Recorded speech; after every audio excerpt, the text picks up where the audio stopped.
think he's going to be all right. Me too, he's a fighter. The wail was a rusty nail driven straight into Maya's soul. It wasn't the usual cry of hunger or a wet diaper. This was a raw, ragged sound of pure infant agony, and it tore through the paper, thin walls of her studio apartment, a desperate SOS that only ate. Mother's heart could fully decipher. Clutching her phone with trembling, ice-cold fingers, Maya stared at the blurry screen through a veil of frantic tears. The neon low battery. Warning, a mocking count, down to her own personal oblivion. Her 4-month-old son Leo was burning up, his tiny body convulsing with each ragged breath, and the last of her money had just vanished into the cold. Pay for a prescription she couldn't even afford. To pick up, in a sleep, deprived, panic-fueled haze, she'd meant to text her only friend, begging for a loan.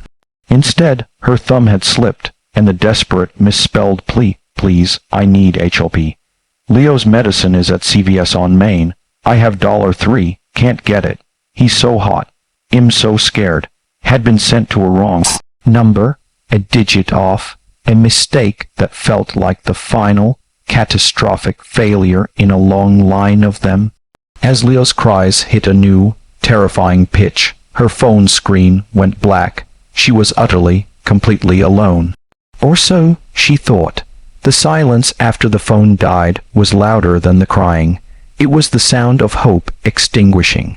Maya sank to the worn linoleum floor, pulling Leo's feverish little body against her chest, rocking back and forth as hot tears carved paths through the dust on her cheeks.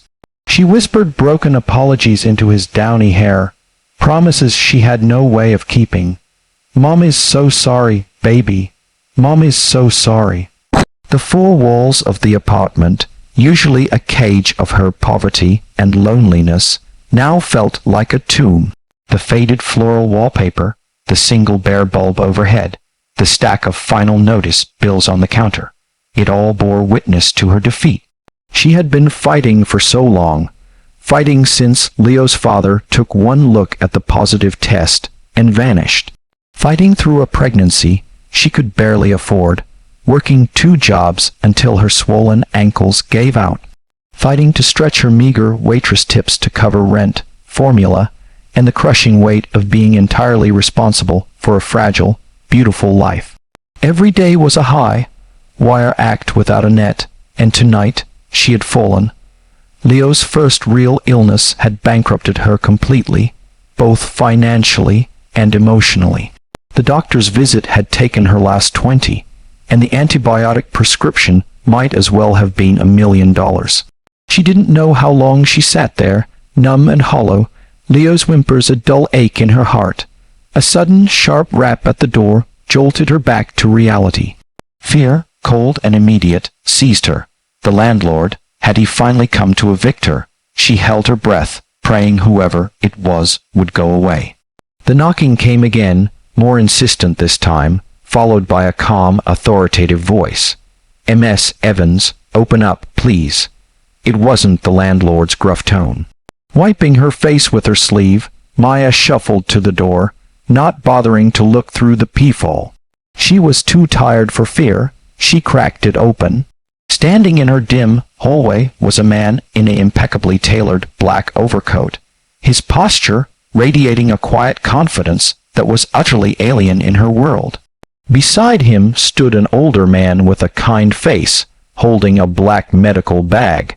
Behind them, a sleek, silent town car idled at the curb, its polished surface gleaming under the weak streetlight. "Ms. Evans," the first man said, his voice surprisingly gentle, "I'm Alexander Thorne. You texted me by mistake." Maya could only stare, her brain refusing to process the scene. Alexander Thorne. The name was everywhere on the skyscrapers downtown, in business magazines, on the philanthropic boards of the city's biggest hospitals. "The CEO," he gestured to the man beside him. "This is Dr. Evans. May we come in? He'd like to see your son." Wordlessly, Maya stepped back, her mind reeling. The doctor was already moving, his professional demeanor softening as he saw Leo. He took the baby from her arms with practiced ease, speaking in low, soothing tones as he began a quick examination. Alexander Thorne remained standing, his gaze taking in the stark reality of her life with a look that wasn't pity, but profound, unsettling empathy. "My assistant traced your address from the phone number," he explained quietly. The text it sounded urgent. Maya found her voice a choked whisper. I didn't mean to. I can't pay you for any of this." A shadow crossed his face, something old and deep.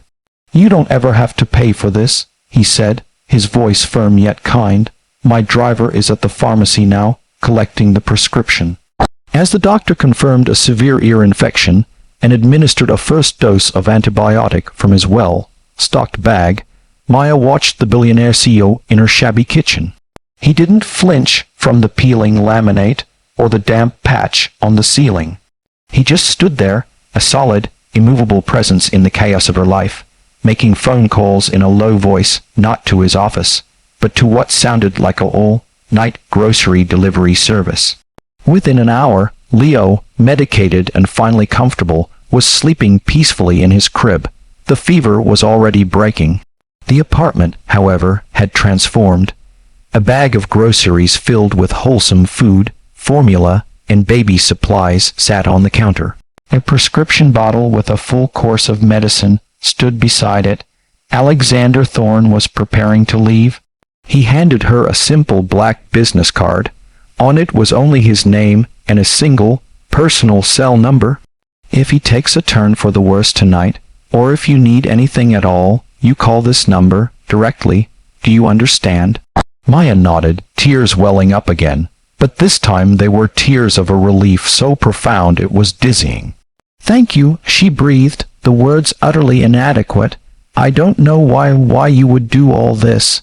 He paused at the door, and for the first time, she saw a crack in his polished exterior. A glimpse of genuine pain. "I once received a message I couldn't answer in time," he said softly, his voice heavy with a memory he wouldn't share. "I'm grateful yours was one I could." And with that, he was gone. The car pulled away, leaving silence in its wake. But it was a different kind of silence now. It wasn't empty.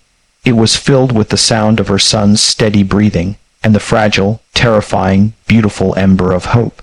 The kindness of a stranger didn't erase Maya's problems, but it gave her the solid ground to stand and fight them. Leo's quick recovery was the first miracle. The second was the change within Maya herself. Alexander Thorne's act was a stone dropped into the still pond of her despair, and the ripples spread through every part of her life. She never called the number on the card. The dignity he had shown her demanded that she try to stand on her own. But the memory of his compassion became a shield. On days when the waitress uniform felt like a lead weight and the customers were cruel, she remembered the CEO in her kitchen and found a new reserve of strength. She started taking online courses at the library while Leo napped, her focus sharpened by a newfound belief that her life could be more. She also began to pay attention, reading about the man who had saved them. She learned Alexander Thorne wasn't just a ruthless businessman. He was the city's most anonymous philanthropist, funding pediatric wings and single mother support programs. The article mentioned his wife had passed away years ago from a sudden illness, a tragedy that had redirected his life and fortune toward helping others. Maya understood then the pain she had seen in his eyes. His generosity wasn't just charity. It was a memorial. 5 years passed. Leo grew into a bright, compassionate little boy with his mother's resilient spirit. Maya, through years of grueling work and study, had become a certified pediatric nurse. She landed a job at the city's best children's hospital, the very one that had a new wing named after Elizabeth Thorne. She found her calling in the anxious eyes of parents, in the quiet fear of the children. She understood them. One evening, during a late shift, a code blue was called for the private wing. A child had taken a sudden, severe turn. Maya was among the team that rushed in. In the luxurious room, surrounded by top-tier medical equipment, was a little girl, her face pale against the pillows.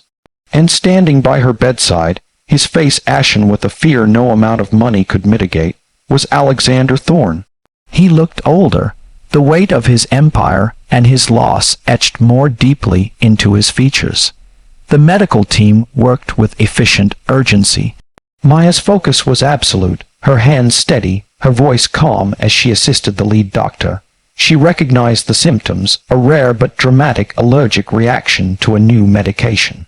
She remembered a case study from her training and suggested a course of action the lead doctor immediately approved. The intervention was swift and, ultimately, successful. The little girl's breathing eased, the color returned to her cheeks, and the terrifying crisis passed. As the team began to quiet down, Alexander Thorne finally looked up, his gaze sweeping over the people who had just saved his world. His eyes met Maya's. There was a long, silent moment, the well-dressed CEO and the nurse in her scrubs. The memory of a shabby apartment and a dying phone hung between them. He didn't recognize her at first. Then, his eyes widened almost imperceptibly. "You," he breathed, the word barely a whisper. Maya simply smiled, her eyes glistening. "She's going to be just fine, Mr. Thorne." He stepped toward her, the formidable CEO looking utterly disarmed. "Your son, Leo, he's perfect, thanks to you," she said, her voice thick with emotion. "You told me that night that you were grateful my message was one you could answer. I need you to know your answer didn't just save my son that night, it saved me. It gave me hope when I had none. It showed me that kindness is the most powerful currency in the world, and it set me on the path to being here, right now, able to help your daughter." Alexander Thorne looked from his sleeping daughter to the nurse who had once been a desperate stranger. He saw not a recipient of his charity, but a fellow traveler, a woman who had taken his single act of compassion and multiplied it, refining it in the fires of her own struggle and returning it 8,000-fold. His act of kindness had come full circle, not as a debt repaid, but as a beautiful, unexpected symmetry. He reached out and took her hand, his own grip firm. No words were needed. In that quiet hospital room, surrounded by the beeps of monitors that now signaled life, not crisis, they understood. Their story was no longer one of rescuer and rescued, but of two souls whose brief, tragic, and hopeful encounters had woven them into the same tapestry of human connection. It was a testament to the truth that no act of kindness, no matter how small it seems, ever truly vanishes. It echoes, it grows, and it finds its way back home when it is needed most. Inspiring message. In a world that often feels cold and disconnected, never underestimate the transformative power of a single act of compassion. It can be the lifeline that pulls someone from the brink of despair and sets in motion a chain reaction of hope and healing. Our greatest legacy is not measured in wealth or achievements, but in the lives we touch with empathy and love, creating a ripple effect that can, in its own time, return to us in our moment of greatest need. We are all capable of being someone's miracle. Moral of the story: true kindness is a boomerang. It may leave your hand to help another, but it often returns to you when you need it most, having gathered strength and meaning on its journey.